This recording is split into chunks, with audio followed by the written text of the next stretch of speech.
أسمو وأجتاز السماء جلالا. بسم اللہ الرحمن الرحیم۔ آج میں آپ لوگوں کو سود کی تباہ کاری اور اس کا متبادل نظام الٹرنیٹو سسٹم کے بارے میں بتاؤں گا۔ اسلام ایک مکمل نظام حیات ہے جس کے اصول قرآن و حدیث سے مقرر کیے گئے ہیں، اور یہ اصول ایسے ہماگیر اور کمپریہنسو ہیں کہ ساری انسانیت کے لیے ان اصولوں پر چلنا، ان پر عمل کرنا ان کے لیے آسان ہے، اور ساری انسانیت ان اصولوں سے استفادہ کر سکتی ہے، جس میں ہر ایک کے لیے بھلائی اور خیر ہے۔ اس کے برخلاف اسلام نے ہر اس نظام کو، ہر اس سسٹم کو ختم کیا ہے جو انسانیت کی تباہی اور اس کے استحصال کا سبب بنتا ہے، جن میں سے ایک سود ہے۔ قرآن و حدیث میں سود کی بے شمار اس پر وعیدیں وارد ہوئی ہیں، اس پر بہت سخت وعیدیں سنائی گئی ہیں۔ چنانچہ قرآن کریم اللہ تعالیٰ نے ارشاد فرمایا ہے: الذين يأكلون الربا لا يقومون إلا كما يقوم الذي يتخبطه الشيطان من المس، کہ جو لوگ سود کھاتے ہیں وہ قیامت کے دن ایسے اٹھیں گے جیسے شیطان نے ان کو پاگل بنا کر چھوڑ دیا ہو۔ ذلك بأنهم قالوا إنما البيع مثل الربا، وہ اس وجہ سے کہ یہ لوگ کہتے ہیں کہ جو تجارت خرید و فروخت ہے یہ سود ہی کی طرح ہے، جیسے سود میں فائدہ تجارت میں فائدہ ہوتا ہے، ایسے ہی سود میں بھی فائدہ ہوتا ہے۔ فمن جاءه موعظة من ربه فانتهى فله ما سلف، کہ جن کے پاس ان کے رب کی طرف سے نصیحت آ گئی پھر وہ سود لینے سے باز آ گئے، تو جو ہو چکا، جو وہ کر چکے، وامرہ علی اللہ، ان کا معاملہ اللہ کے حوالے ہے۔ فمن عاد فاولئک اصحاب النار هم فیها خالدون، جو لوگ اس کے بعد بھی دوبارہ سے سود کا معاملہ کرتے ہیں تو یہی لوگ جہنمی ہیں جو اس میں ہمیشہ ہمیشہ رہیں گے۔ تو سود کے لیے، سود لینے والے پر یہ سخت وعید قرآن کریم نے سنا دی ہے، اور اللہ تعالیٰ ارشاد فرماتے ہیں: یا ایھا الذین آمنوا اتقوا اللہ وذروا ما بقی من الربا ان کنتم مؤمنین، اے ایمان والو اللہ تعالیٰ سے ڈرو اور جو کچھ بھی تمہارا لوگوں پر سود باقی رہ گیا اس کو چھوڑ دو اگر تم ایمان والے ہو۔ فإن لم تفعلوا فأذنوا بحرب من اللہ ورسولہ، اگر تم باز نہیں آتے ہو تو اللہ اور اس کے رسول سے جنگ کے لیے تیار ہو جاؤ۔ کتنی سخت وعید سنائی گئی کہ زنا کرنے پر، چوری کرنے پر، ڈاکہ ڈالنے پر، کسی کو قتل کرنے پر بھی اتنی سخت وعید نہیں سنائی گئی جتنی سخت وعید اس سود لینے والے کے بارے میں سنائی گئی ہے۔ احادیث میں بھی اس پر وعید وارد ہوئی ہیں۔ چنانچہ مسلم شریف کی روایت ہے، نبی کریم صلی اللہ علیہ وسلم نے ارشاد فرمایا کہ رسول اللہ صلی اللہ علیہ وسلم نے سود کے لینے اور کھانے والے پر، سود کے دینے اور کھلانے والے پر، ایسے ہی سودی معاملات کے لکھنے والے پر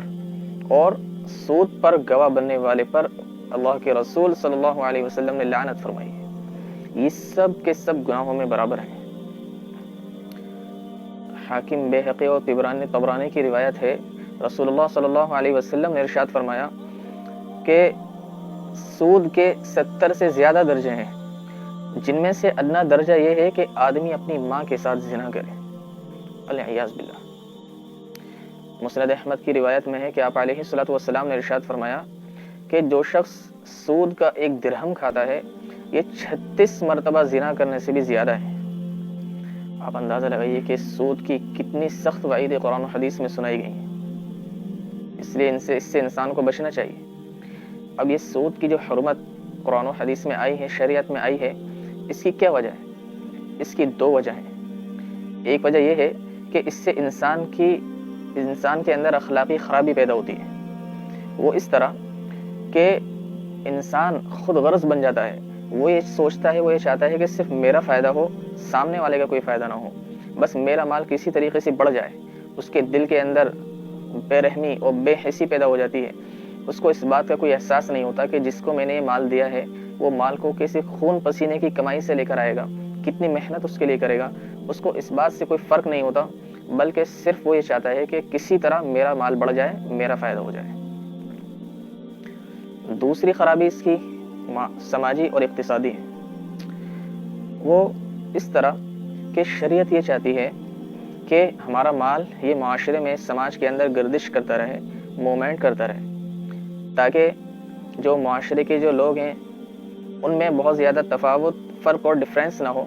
کہ کچھ لوگ تو بہت زیادہ مالدار ہیں اور کچھ لوگ اتنے غریب ہیں کہ ان کے پاس کھانے تک کے لیے روٹی نہیں ہے، بلکہ سب برابر درجے کے ہوں، ان میں بہت زیادہ فرق نہ ہو۔ تو اسی لیے شریعت نے تجارت کو پسند کیا ہے۔ تجارت کے اندر کیونکہ مال گردش کرتا رہتا ہے اور سارے لوگ اس سے فائدہ اٹھاتے رہتے ہیں، تو اور سودی جو معاملات ہوتا ہے اس میں کیا ہوتا ہے، سودی سسٹم کے اندر مال تمام لوگوں سے سمٹ کر جو معاشرے کے مالدار لوگ ہوتے ہیں ان لوگوں کے ہاتھ میں آ جاتا ہے، اور چونکہ وہ لوگ اپنے مال کو کسی کے فائدے کے لیے نہیں دینا چاہتے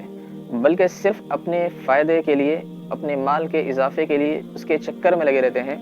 تو وہ اپنا مال کسی کو دینے کے بجائے بینک کے اندر اس کو سیو کر کے رکھتے ہیں تاکہ ان کے مال میں اضافہ ہوتا رہے۔ پھر کیا ہوتا ہے، جو معاشرے کے غریب لوگ ہیں ان کو قرضہ نہیں ملتا، اگر قرضہ لینے کی ضرورت پیش آتی ہے تو ان کو مجبوراً سودی قرضہ لینا پڑتا ہے، جس کو ادا کرنے میں ان کی ساری زندگی گزر جاتی ہے، ساری زندگی کی کمائی اس سودی قرضے کو ادا کرنے میں چلی جاتی ہے، حتیٰ کہ بعض اوقات تو ان کی آنے والی نسل تک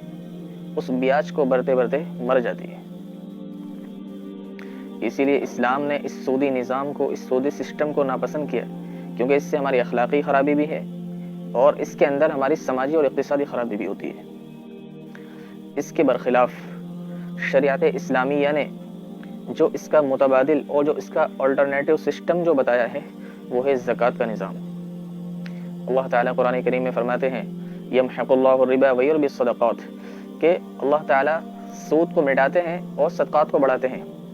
اگرچہ ہمیں بظاہر سود کا مال بڑھتا ہوا نظر آتا ہے، وہ صرف شکلاً اور وہ کرنسی کی صورت میں بڑھتا ہوا نظر آتا ہے، لیکن اس میں برکت نہیں رہتی، اس کے ذریعے اس کی جو ضروریات ہیں وہ ضروریات پوری نہیں ہوتی ہیں۔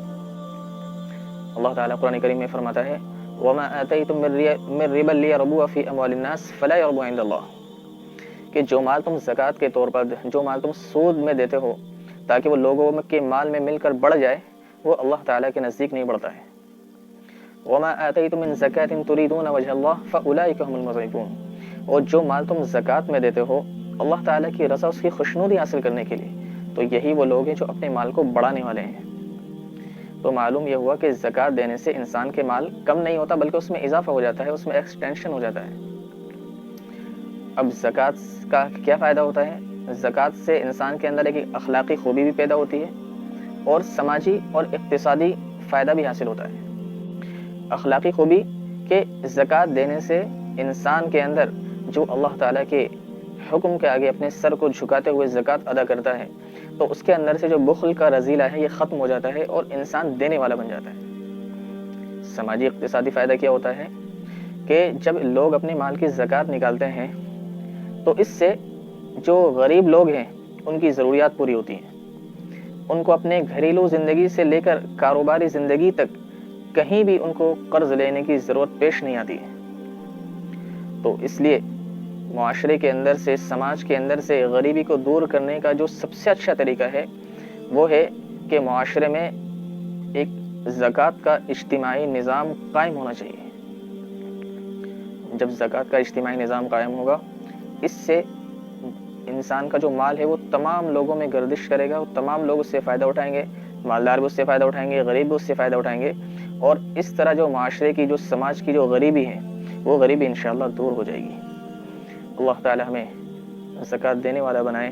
زکوٰۃ کا اجتماعی نظام قائم کرنے والا بنائے، اور اس کے ساتھ ساتھ سود جیسی بری چیز سے ہماری حفاظت فرمائے۔ جزاکم اللہ خیر۔